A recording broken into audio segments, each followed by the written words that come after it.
Hello and welcome to another episode of Latest Update. The topic of discussion is Argentina's withdrawal from WHO. Argentina has announced its decision to withdraw from the World Health Organization following the lead of the United States.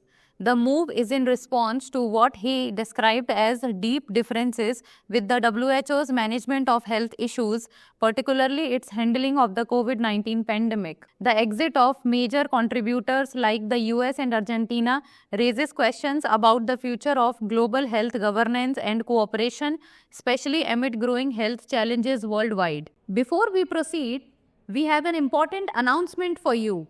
Drishti IAS is pleased to announce a new batch for the IASGS Foundation Prelims Plus Mains course at its Noida branch. The English medium batch will commence on 17th February. The Hindi medium batch will begin on 21st February. For more details, call us at 87501. Reasons for Argentina's exit. President Milei, a vocal supporter of Trump, criticized the WHO for its role in what he termed the largest social control experiment in history during the pandemic. Concerns were raised over Argentina's extended lockdown under the previous government and the WHO's perceived lack of independence from political influence. Despite the announcement, the withdrawal is not legally binding without congressional approval, as the relationship with the WHO is governed by national law.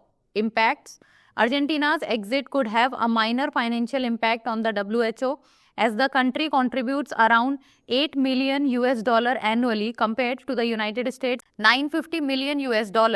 However, experts warn that the withdrawal could harm Argentina's access to essential medical supplies and technologies, which may affect the country's healthcare system. Milei's measures, including cuts to healthcare and public services, exacerbate concerns among Argentina's medical community. Now it's time for the practice question. What is the potential risk for the WHO following Argentina's exit? Loss of credibility and funding if other countries follow, improved global support for the organization, increased political influence over health matters, or strengthened international health agreements?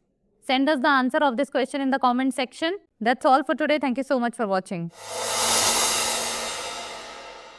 For more informative content, like, share and subscribe, and do not forget to press the bell icon to get the notifications.